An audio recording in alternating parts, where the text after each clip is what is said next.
Assalamualaikum warahmatullahi wabarakatuh. Dari langit membaca dunia dalam topik Suara Menara. Suara azan subuh dari kejauhan kedengaran sayup-sayup. Syahdu membuatku bangun melawan dinginnya tanah tinggi Loka, Kabupaten Bantaeng. Aku keluar dari selimut tebal yang sejak awal malam sudah membungkusku. Suara azan kampung itu membuat air mataku tetes. Aku menangis di keheningan subuh itu. Kudengarkan terus alunan azan yang entah dari masjid atau musala mana. Suara azan itu mendorongku menggubah puisi tentang dataran tinggi Loka yang subur.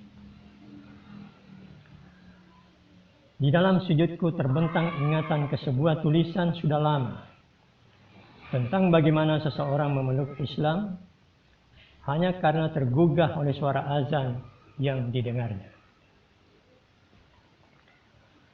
Aku teringat sewaktu masih muda,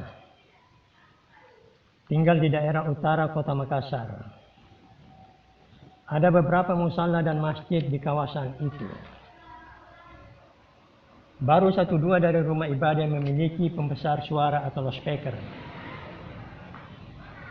Itu pun belum dipasang di atas menara. Banyak masjid apalagi musala belum punya menara. Kalau waktu salat tiba, suara azan terdengar hanya dari Masjid Taqwa dan Masjid Takmirul Muhammadiyah. Atau juga Masjid Bintang 9. Suara azan dari ketiga masjid itu begitu enak didengar. Belum ada suara kaset mengaji dan salawat yang diputar mendahului azan. Masjid-masjid besar di kota ini belum semuanya punya menara. Sekalipun serempak dari masjid-masjid terdengar azan, tidak ada kesan hiruk-pikuk dan mengganggu telinga. Sebab setelah azan lalu hening, waktu salat mau dilakukan. Tidak semua masjid memakai lagi pembesar suara untuk menyampaikan iqamat. Bahkan waktu itu banyak masjid tidak memperdengarkan suara imam saat memimpin salat, kecuali bila ibadah Jumat. Pemirsa yang budiman, tibalah zaman masjid dan musala berlomba-lomba membangun menara. Berlomba-lomba memiliki pembesar suara. Kaset mengaji dan salawat pun semakin sering diputar mendahului azan. Semua bacaan Al-Quran dan salawat itu semuanya bagus dan indah. Tapi karena dipasang di loudspeaker, di atas menara-menara, apalagi masjidnya saling berdekatan, kebagusan keindahannya mulai tidak dinikmati. Suara besar dari menara-menara itu sudah tak utuh keindahannya. Saling menyalip antara menara-menara yang berdekatan. Seperti di tempat tinggalku sekarang. Belum lagi waktu yang dipakai sebelum azan lebih cepat. Ada menara masjid menyuarakan azan pada pukul 3. Tentu itu bukan azan subuh.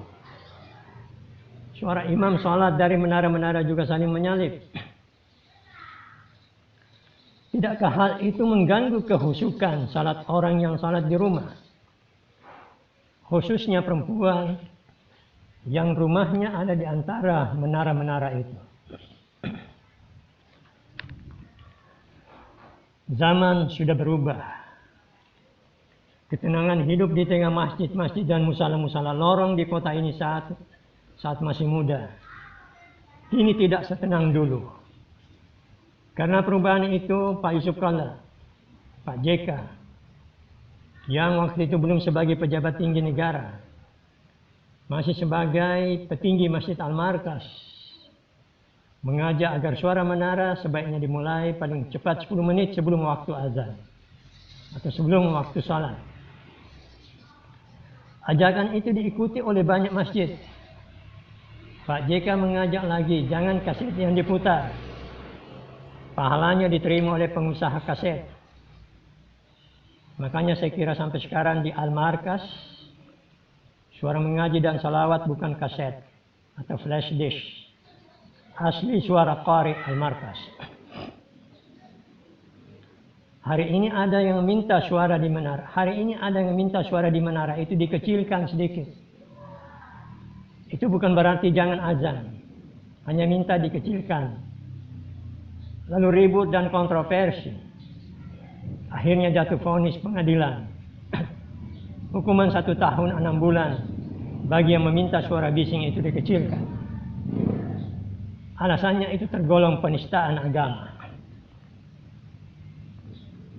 Pemirsa yang budiman, apakah kalau saya memohon suara imam sholat tidak perlu terdengar dari menara-menara agar tak mengganggu kehusukan orang yang sholat di rumah? Akankah juga saya dinilai menista agama? Tak mungkin saya membiarkan agama tercabut dari keluhurannya. Rahmat bagi sekitarnya. Terima kasih. Assalamualaikum warahmatullahi wabarakatuh.